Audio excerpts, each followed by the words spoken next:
भुनक्तु सह वीर्यं करवावहै तेजस्विनावधीतमस्तु मा विद्विषावहै। ओम शांति शांति शांति। हरि ओम। ओम शुक्लांबरधरं विष्णुं शशिवर्णं चतुर्भुजं प्रसन्नवदनं ध्यायेत् सर्वविघ्नोपशान्तये। ओम सरस्वती नमस्तुभ्यं वरदे कामरूपिणी विद्यारंभं करिष्यामि सिद्धिर्भवतु मे सदा। सदाशिवसमारम्भां शङ्कराचार्यमध्यमाम् अस्मदाचार्यपर्यन्तां वन्दे गुरुपरम्पराम्। श्रुतिस्मृतिपुराणानाम् आलयं करुणालयं नमामि भगवत्पादशङ्करं लोकशङ्करम्। शङ्करं शङ्कराचार्यं केशवं बादरायणं सूत्रभाष्यकृतौ वन्दे भगवन्तौ पुनः पुनः। गुरुर्ब्रह्मा गुरुर्विष्णुः गुरुर्देवो महेश्वरः गुरुः साक्षात् परं ब्रह्म तस्मै श्री गुरवे नमः। श्री चिन्मययतीशस्य गुरुं वन्दे तपोवनं तं हिमवद्विभूतिं वै ज्ञानवैराग्यरूपिणं समस्तजनकल्याणे निरतं करुणामयं नमामि चिन्मयं देवं सद्गुरुं ब्रह्मविद्वरम्। ओम नमः श्री चिन्मय सद्गुरवे नमः।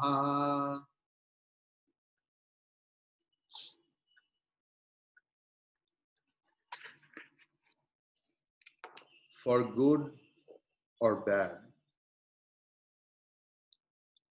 ancient Indian authors have always tried to remain incognito. All their works were offerings to the Lord and for the good of the world. In their zeal to hide themselves absolutely, these holy writers did not even leave hints about themselves. Hence, we do not know who the authors of most of our scriptures were. Anyway, the author salutes his spiritual teacher and begins with the book. Yesterday we have seen in the mantra, Vasudevendra Yogindram Natva Jnana Pradam Gurum Mumukshunam Hitarthaya Tattva Bodho Bhidhiyate. The Guru has been called Jnana Prada, or giver of knowledge. Jnana means knowledge. How does the Guru teach? There are no set methods for the spiritual teacher. He may use any method to destroy his disciples' ignorance. The one thing that drives the teacher to help the disciple is compassion.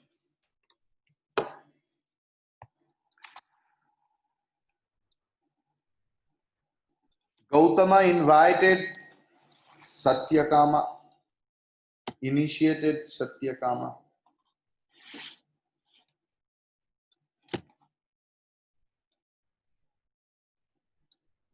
and gave him a duty. In those days, the spiritual masters were such great souls. They had their own ways of teaching their disciples. Even today also the same thing. If you have any idea about the Gurukul studies, it is like that.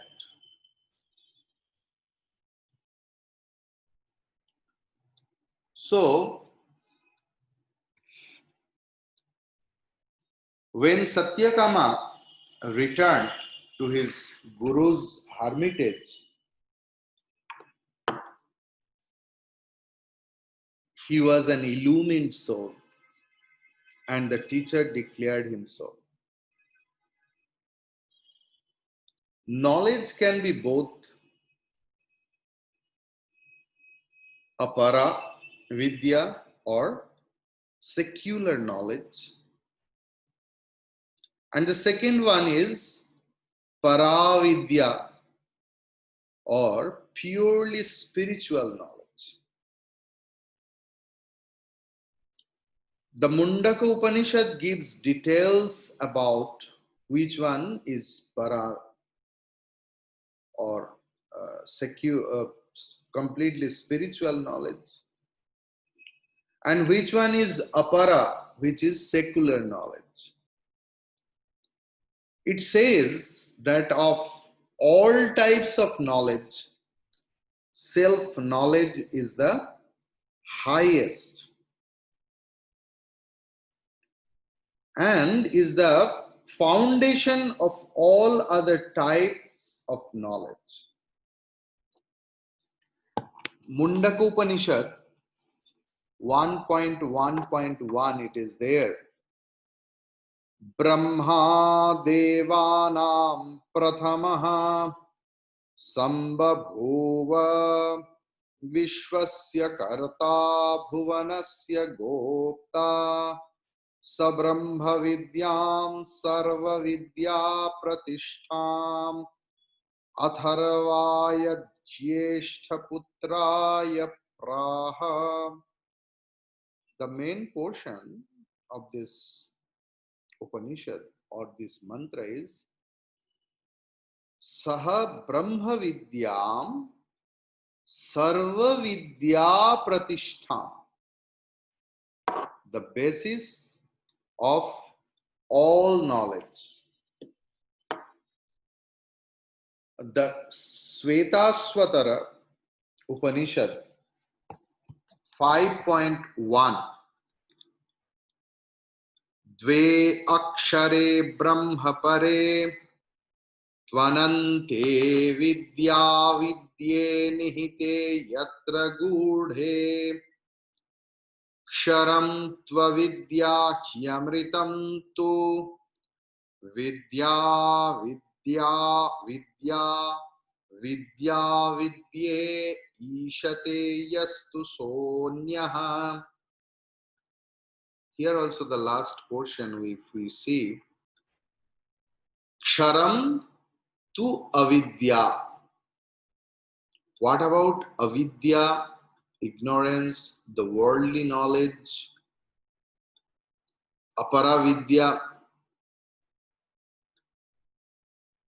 tu avidya. And this is Ksharam, subject of perishing. It is perishable knowledge. Sorry. Hi amritam tu vidya. Vidya here means the spiritual, true spiritual knowledge is amritam, is like the nectar. So, the thing is that that is Vidya, that is knowledge, which is nectarian and brings immortality. It is the spiritual knowledge that destroys ignorance or ajnanam, enveloping our soul. Our true nature, the Atman, is hidden behind this veil of ignorance.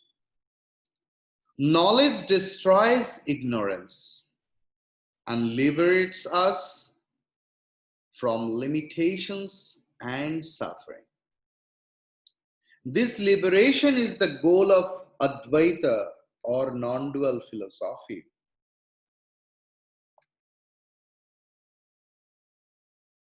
If we have studied Chandogya Upanishad, there in 6th chapter we will see Aruni, the illumined father, tells his brilliant son Swetaketu that Tattvamasi, Swetaketu, you are that.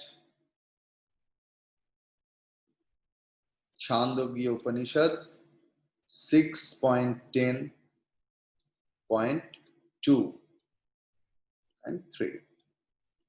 Such is the teacher who worries about the disciple and helps him get liberation. Prada, Jnana Prada. Prada means giver. The Guru is the bestower of knowledge inasmuch as he paves the way for the removal of ignorance.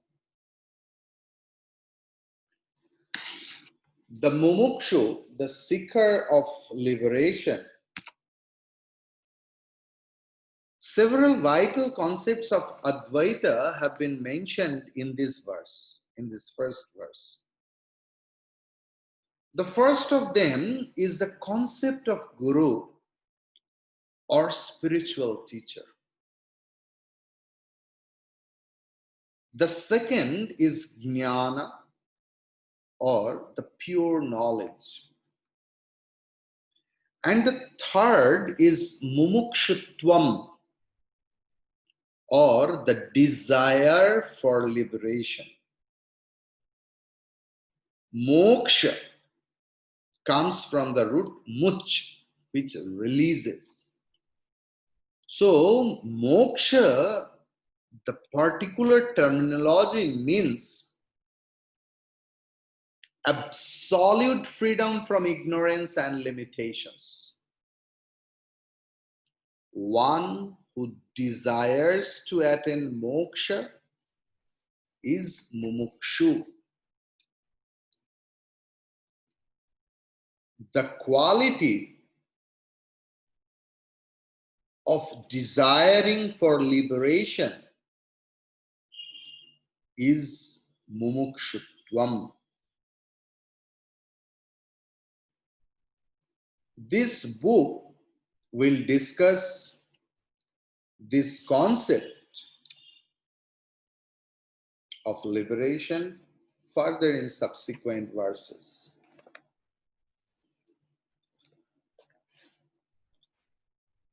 The author remarks here at the very outset that this book is for seekers of liberation. All of us are seeking liberation in one way or another. knowingly or unknowingly, all of us are wanting to be free from limitations and sufferings. The famous poet Girish Chandra Ghosh, 150 years back, he composed a very nice song, about human sufferings, what every soul says. What is the song? जुड़ाते चाय जुड़ाते चाय কোথায়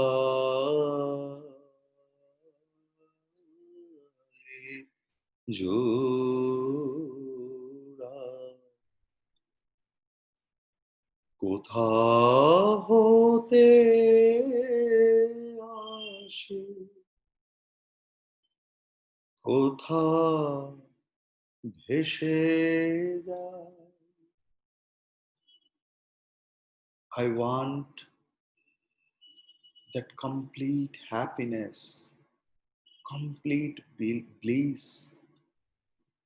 But where I will get that? From where I have come, where I will go? It's a wonderful song. ফিরে ফিরে আসি কত কাঁদি হাসি কোথা যায় সদা ভাবে গো তা we cry a lot, we laugh a lot. Suddenly a thing is here, suddenly we got a phone call, he or she is no more. Where are they going? From where they have come, we really don't know. Most of us do not know the process. While some can know by the grace of God, by the grace of God we get hold of books on Vedanta or meet with monks and nuns who are leading higher lives, and they show us the path. Thus, all of us are seeking liberation from sufferings, ignorance, and limitations.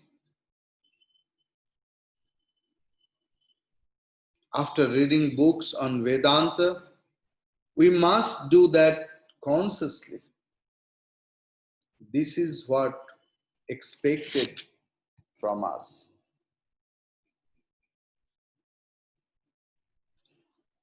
Now, Tattva Bodha, the full thing is given here. Tattva is reality. Tattva means reality.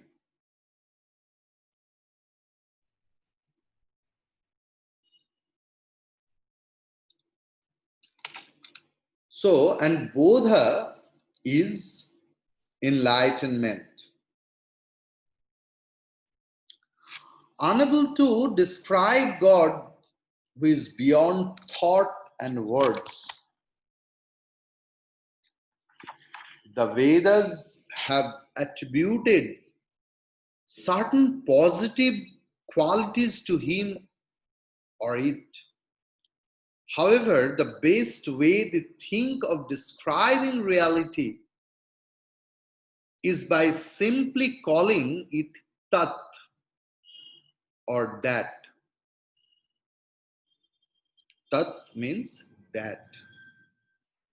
Tattva means about reality.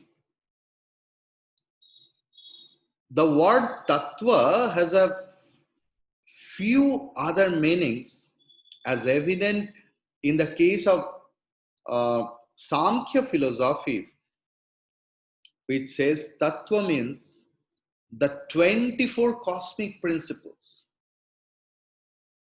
24 tattva. Even in Jain philosophy also, they are also accepting that.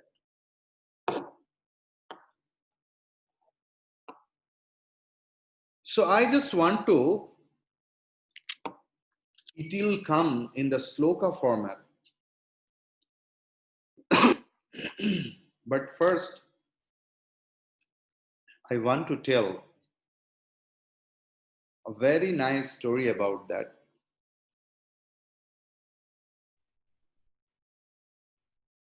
The story is from Baghdad. Abu Bakr Shibli was an important officer near Baghdad.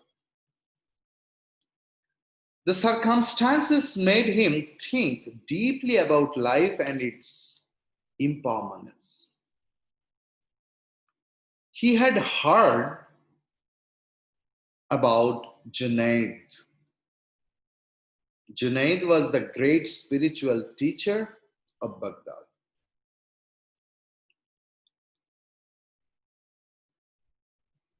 He ardently wished to be Junaid's disciple.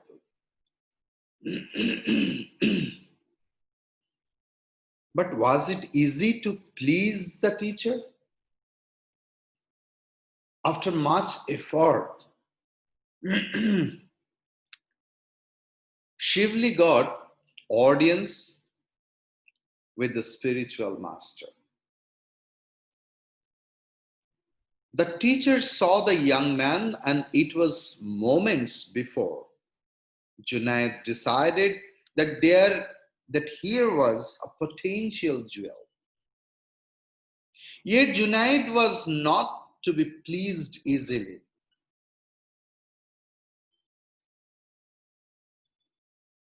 So you have come here to be my disciple? Junaid asked Shibli. And he told, good. But to be my disciple is difficult. And to love both God and the world is not possible. The world is too much in you. So you have to do one thing for me if you want to be a disciple of mine. What is that? For the next 1 year, go about the streets and beg food. That was a shock for Shibli because he had been an officer. And to beg on the streets was painful. But he obeyed. He would somehow manage to beg every day but would get nothing at all. He would return empty handed but full of pain over the insults hurled by the public at him. 1 year of such an ordeal, and then there was another test waiting. The soul to be purged before it can come God's compassion. Before entering the spiritual world, go and beg pardon from all those whom you might have insulted while in office. Just think how Guru is teaching, how Guru is preparing his student.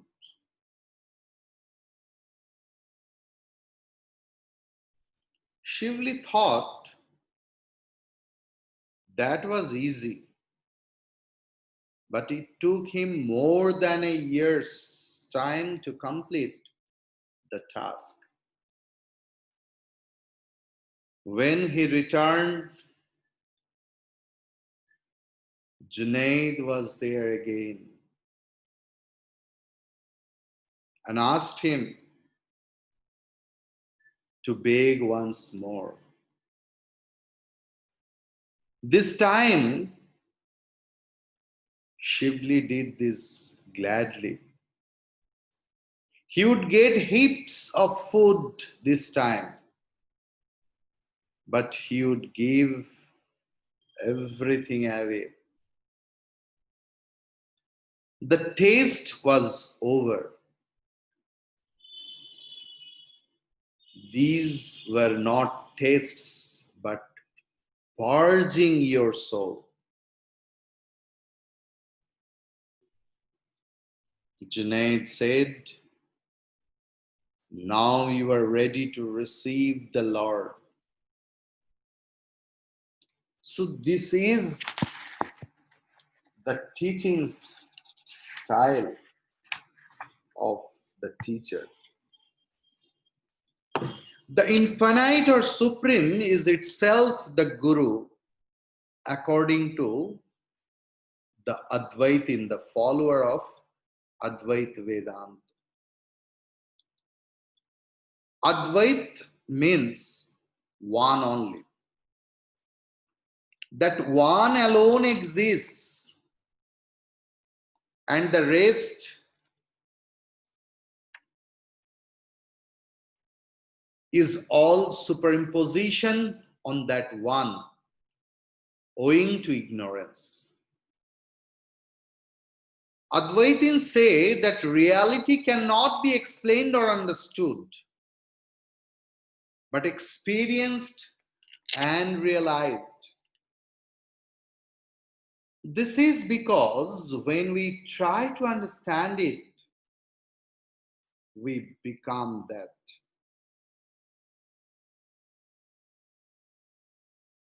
In spite of this so-called difficulty, we must somehow explain it. The reason is we cannot experience that Brahman or reality all on a sudden. Discipline, mental purity, study, and so on are necessary. In order to start striving towards that goal, we need to hear about the truth, cogitate and understand it intellectually, discover that we are leading false lives and strive to become true. You know, these three steps comprise the sadhana or the spiritual practice of Advaita. They have technical names and mean. First one is hearing about the truth, Sravanam. Thinking about it, Mananam. And contemplating on it is third one, Nididhyasana. Hearing is mentioned because in older times there were no books. But further, spiritual truths are based hard. How to hear about the truth if someone who knows it doesn't tell us? We must therefore approach the teacher with reverence in order to hear about the truths of spiritual life. Gurus are not easily available. The aspirant should strive and pray. Say the scriptures, not me.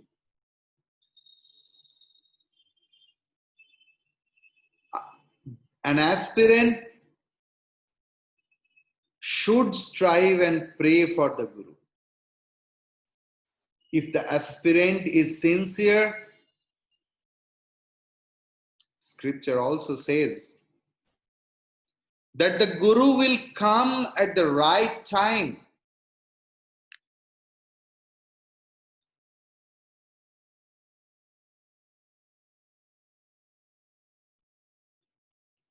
Vedas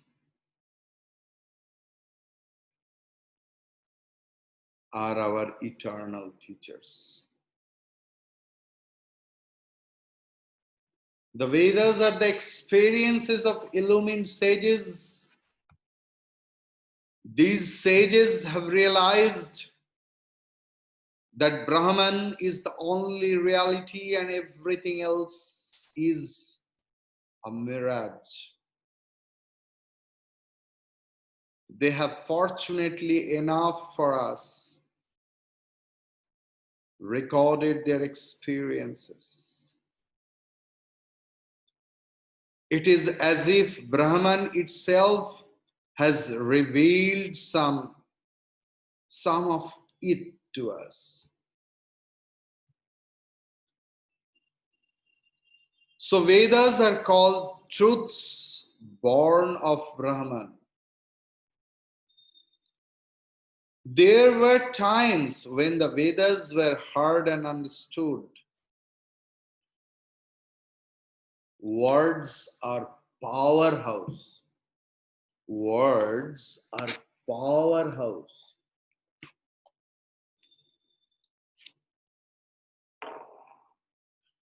While ordinary words awaken ordinary meanings, the extraordinary words awaken the extraordinary meanings.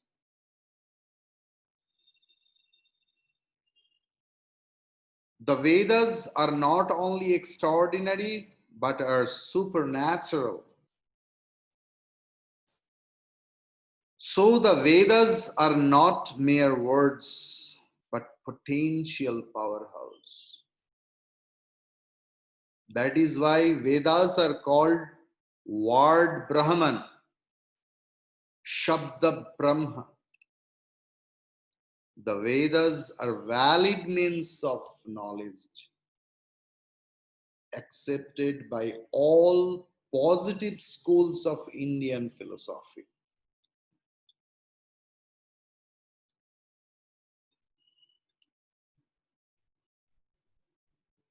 So the Vedas, the manifest form of Brahman, is our first Guru. This knowledge, though it is indirect or paroksha, experience alone is the highest knowledge, and that is direct or aparoksha.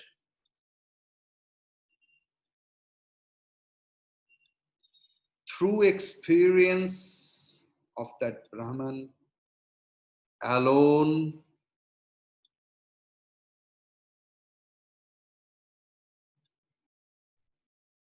can make us liberated, not otherwise.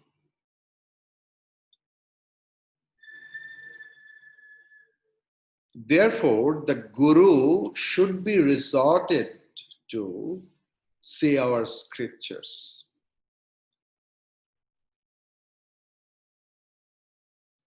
Who is the Guru?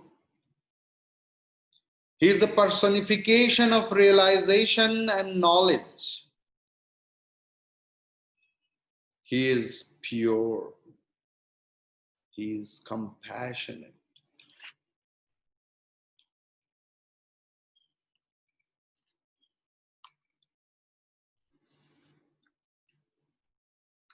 There is a problem here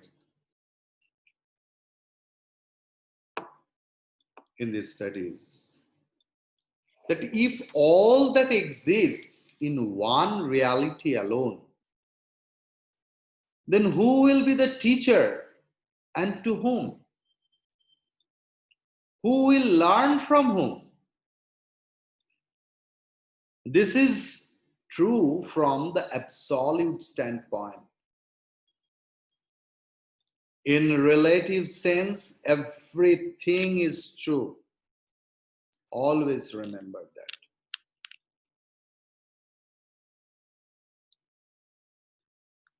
When we are individuals, when we think we are enjoying our suffering, when we think we are the doers of all our deeds and enjoyers of all our fruits of action, we are in ignorance. This is the chief problem. In order that we should overcome this problem, the infinite itself, which becomes Ishvara, the Lord, comes as the Guru and tells us about knowledge, Brahman, etc. This it does through the Vedas.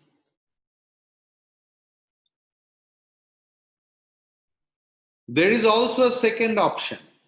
We hear about Brahman and about the Vedas themselves from illumined personalities. These illumined personalities, because they have attained Brahman, are Brahman themselves.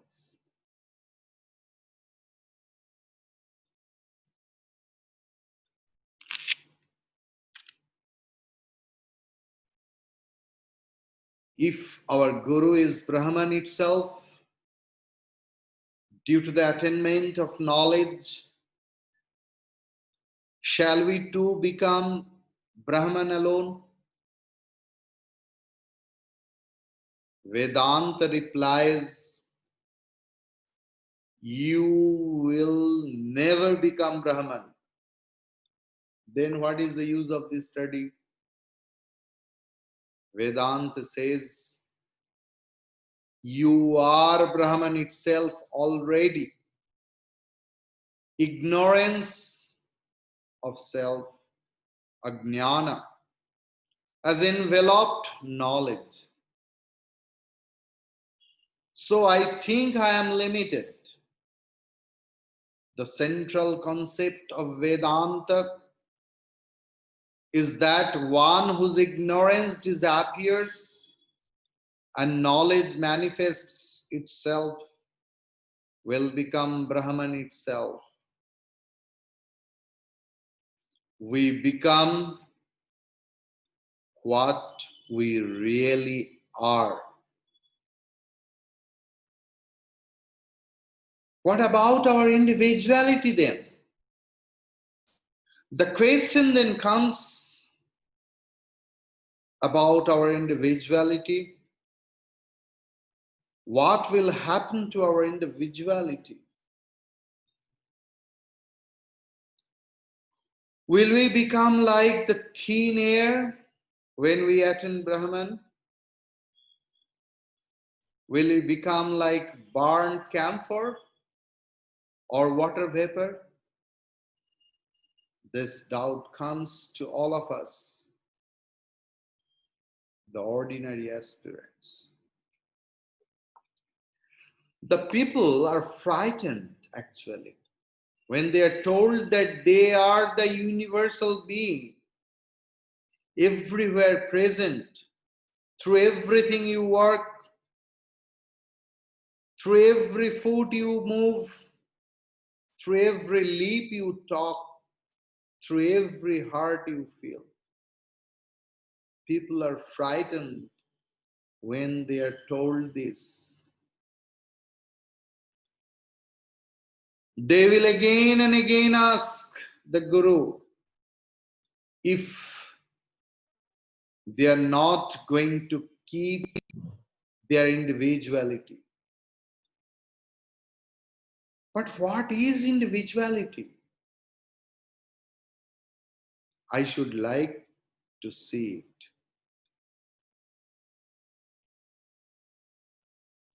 There is no individuality except in the infinite. That is the only condition which does not change. We are not individuals yet. We are struggling towards individuality, and that is the infinite.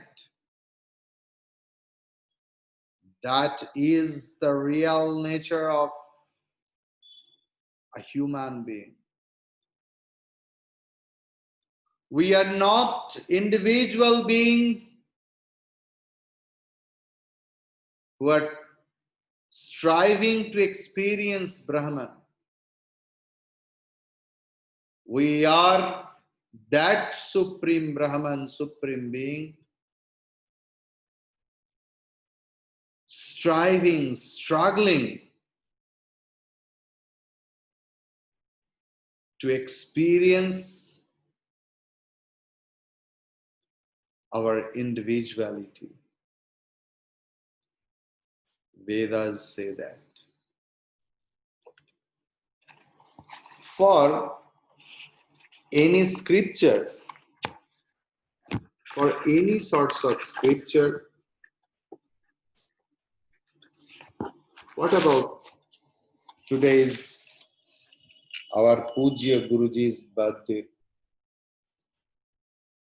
So I salute Brahman in the form of the Guru, who is eternal,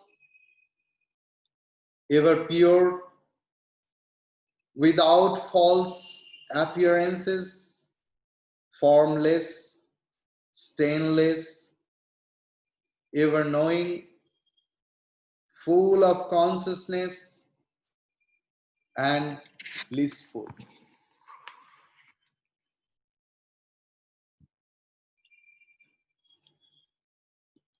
In the spiritual tradition of India,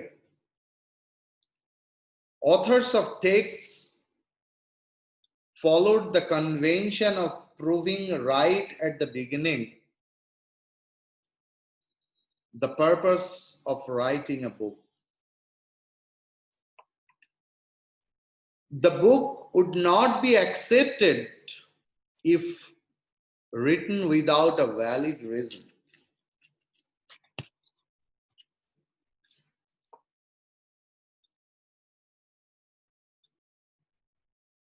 In modern school texts also we find that subject and the student group for whom it is meant is specified on the cover itself. For example, mathematics for standard 5. In this manner, the texts are readily identifiable. In the past too, authors used to present such specifications, and technically they are called Anubandha Chatushtay, the fourfold factors, and which comprising of the following. For whom the text is meant is called Adhikari. Tattva Bodha meant for the seeker of liberation. Mumukshunam hitarthai. One who wants name, fame, pleasures, and power, it's a request, need not waste time reading this text. those who want to free themselves of all limitations and sorrows for all times to come are fit for this knowledge. The subject matter of the text is called Vishaya, that without which a thing is not itself, or in other words, the essence or reality is called Tattva. Tat means that, Tva means ness, Bodha means knowledge. Tattva Bodha is the knowledge of the reality, the subject of the text actually. So we saw Adhikari and Vishaya. The third one is Prayojanam, the purpose of the text. The purpose of Tattva Bodha is liberation. Man seeks several means of getting rid of his sorrows. They may be temporarily alleviated, but they never aim for good. Man wants to be permanently free from sorrow. This is possible only through the knowledge of reality.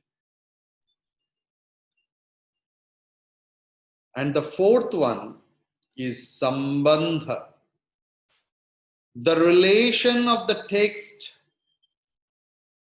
to the purpose. By the study of Tattva Bodha, this text, and the realization of the truth, the seeker of liberation gains liberations. This is called relation of the revealed and the revealer. In Sanskrit terminology, it is called Bodhya, Bodhaka, Sambandha. Bodhya, Bodhaka, Sambandha. So in this way, the invocatory verse not only invokes the grace of the Lord and the Guru, but also indicates the Anubandha Chatushtaya, the fourfold factors of any studies, and the fourfold factors of these texts also. Vasudevendra Yogindram Natva Jnana Pradam Gurum Mumukshunam Hitarthaya Tattva Bodho Bhidhiyate. Om Swasti Prajabhyah Paripalayantam Nyayena Margena Mahim Mahisha Go Brahmanebhyah Shubhamastu Nityam Loka Samasta Sukhino Bhavantu Kale Varshatu Parjanyaha Prithvi Sasya Shalini Desho Yam Kshobarahitaha Brahmana Santu भयाः ॐ सर्वेषां स्वस्तिर्भवतु सर्वेषां शान्तिर्भवतु सर्वेषां पूर्णं भवतु सर्वेषां मङ्गलं भवतु ॐ सर्वे भवन्तु सुखिनः सर्वे सन्तु निरामयाः सर्वे भद्राणि पश्यन्तु मा कश्चित् दुःखभाग् भवेत् असतो मा सद्गमय तमसो मा ज्योतिर्गमय मृत्योर्मामृतं गमय आविराविर्मयेधि ॐ पूर्णमदः पूर्णमिदं पूर्णात् पूर्णमुदच्यते पूर्णस्य पूर्णमादाय पूर्णमेवावशिष्यते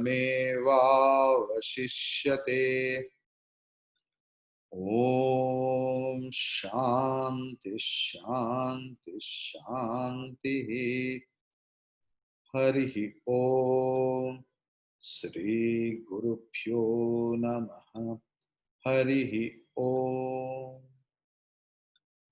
Today at 11 o'clock we will meet again in the class of Art of Vedic Chanting. You all are cordially invited. Inform your friends or other family members who wants to learn the art of Vedic chanting, Sanskrit chanting. Hari Om to everyone else. Hari Om Swami. Hari Om Swamiji. Hari Om. Hari Om Swamiji. Hari Om. Pranam. Hari Om. Hari Om.